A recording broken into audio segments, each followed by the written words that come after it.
And now joining me here on our WAC Chat, Jon Judkins from Utah Tech, and this is in advance of Utah Valley. You've split the two games. We're in this unique situation this season where everyone's going to play 3 times in the regular season. We'll see what happens in the tournament next week in Las Vegas. So take me through the first 2 meetings. What went right? What went sideways? What has to happen to knock them off here in the rubber game? Well, they're good. They're a very good team. He runs a lot of stuff. Runs a lot of stuff. A lot of the things we do the same. We run a lot of the same actions. So really, I thought when we played them up there, we played them pretty good the first half. I think we were down 1, I believe, and then the second half we just kind of had some loss of control. Myself as being one, also our players a little bit, and they kind of went on a 6-7-0 run and kind of changed the whole game right there. Then I thought here we came out and our offense was clicking pretty good. They missed a lot of shots. We played again, another good first half, got up on them pretty good, and then they made a big time run the second half, which we knew they do. They're a very good team, and everybody goes on runs. And luckily we had a big enough lead to kind of hold them off. But it's always, every time we play Utah Valley, it's always going to be a tough game. It's going to be a physical game. It's going to be down who makes plays. That's what rival games are all about. And so we feel we match up well with them. I know they know a lot of our guys. We know a lot of their guys. They know our stuff. We know their stuff.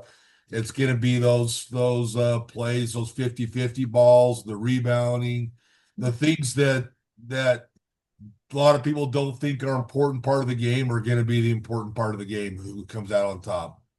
So you're coming off a loss at Southern Utah, but you've won 8 of your last 10 heading into this final game against Utah Valley. What has gone so well during that streak of 8 of 10?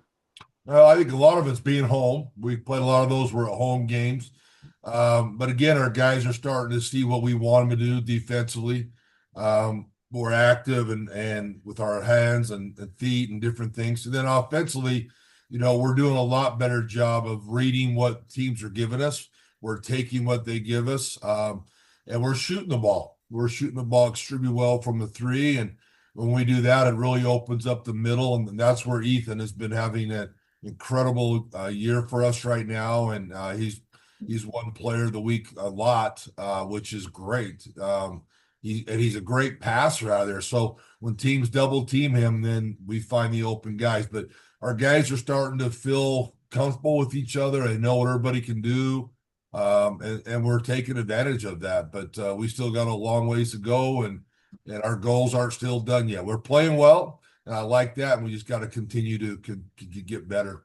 Yeah, I mean, he's been a stat stuffer for you, Ethan Potter, with scoring, shooting at a high clip, and all of that. And as you enter this final game, I mean, you say your goals. I mean, you're right there.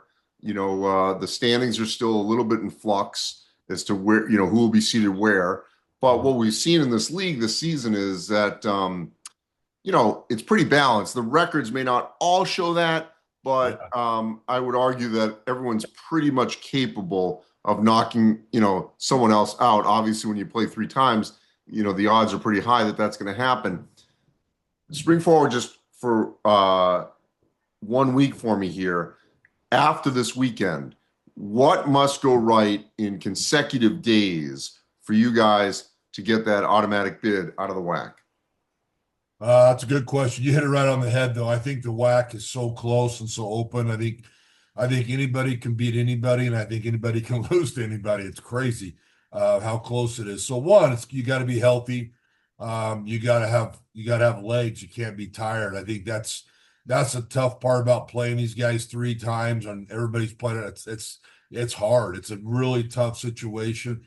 But again, I think it's like any tournament. You got to get hot, and the team that's playing hot and playing good and playing active and getting after it has got a good chance to win it. So we feel our chances are good. We thought that from going into the league. We thought, hey, our goal is to win the conference tournament. That's the only way we're going to get into the NCAA tournament, and that's been our goal from day one. And so we want to get the best seed, So this game coming up is important to us to help us get a better seed.